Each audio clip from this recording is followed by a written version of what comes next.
To change your window size, first move the mouse pointer to the border of the window. The pointer will change to a double arrow, and then you can resize the window either horizontally or vertically, and you'll notice that all the other windows around it update or adapt to the new change automatically.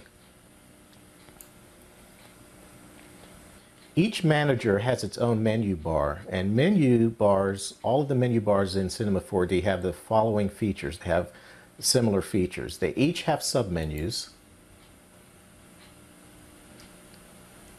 They each have a function where commands that cannot be selected are grayed out. And whenever you enable a function or feature, a little check mark appears next to it. And that's true with all the windows in the program.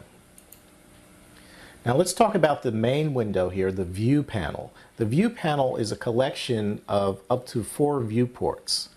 And this is where you build and animate your 3D models.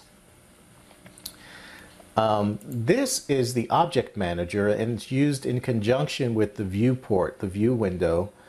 And the object manager contains all your scene elements and objects.